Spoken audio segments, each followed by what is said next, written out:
Neemuch city थाना क्षेत्र के अंतर्गत ग्राम सावन की रहने वाली 15 वर्षीय नाबालिग लड़की को एक शिवपुरी जिले के पंडोरा के रहने वाले आरोपी युवक कैलाश पिता सीताराम लोधी का रॉन्ग कॉल आया, जिसके बाद वो उसे लगातार कॉल करने लगा और कुछ दिनों की दोस्ती हो जाने के बाद व्हाट्सएप चैट के माध्यम से एक दूसरे के फ़ोटो भी भेजने लगे। फिर बाद में 14 सितंबर को आरोपी ने राजस्थान के भीलवाड़ा में धागा फैक्ट्री में काम कर रहे दोस्त बल्लूराम लोधी के माध्यम से लड़की को नीमच से 400 किलोमीटर दूर शिवपुरी जिले ले आया और उसके बाद मुख्य आरोपी कैलाश लोधी द्वारा नाबालिग को उसे शादी का झांसा देकर उसके साथ लगातार यौन शोषण करता रहा।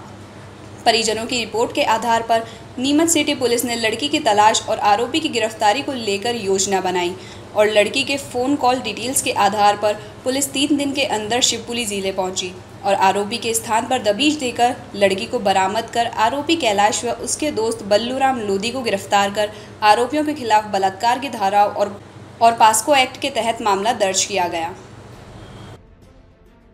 थाना नीमच सिटी के सावन गांव में एक नाबालिग बच्ची थी जिसको कुछ समय पूर्व एक मिस कॉल उसके मोबाइल पे आया था।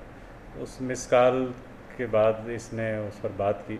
बात करने में दोनों का सोशल मीडिया के ही माध्यम से दोस्ती हुई और उस दोस्ती में लड़की उससे प्रभावित होकर जिला शिवपुरी का आरोपी है लोधी समाज का लड़का, उसके यहाँ वो एक अपने दोस्त के साथ चली गई।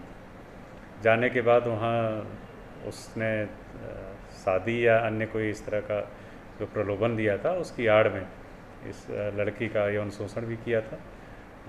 जैसे ही उसके परिवारों ने पुलिस को जानकारी दी, पुलिस ने उसमें विवेचना की। विवेचना के बाद शिवपुरी भी पुलिस गई थी, वहाँ से लड़की को भी और उसको धोखा देने वाले लड़के को भी पुलिस ने वहाँ से पकड़ा। पकड़ने के बाद ये पूरी कहानी सामने आई कि ये मिस कॉल आने के बाद इन्होंने लड़की ने लालचवश उसमें फ़ोन लगाया और उसके बाद फिर इनका एक दूसरे से प्रति आकर्षण हुआ सोशल मीडिया पर और फिर इस तरह की दुर्भाग्यपूर्ण घटना लड़की के साथ हुई।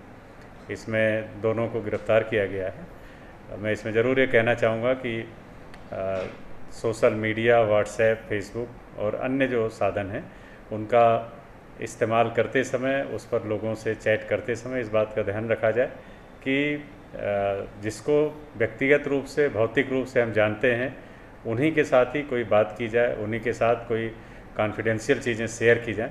अन्यथा यहाँ इस प्लेटफॉर्म पर लोगों को फ्रॉड करने वाले, चीटिंग करने वाले बहुत से लोग हैं। बाद में उसमें वैधानिक कार्रवाइयाँ और अन्य चीज़ों में उलझना पड़ता है।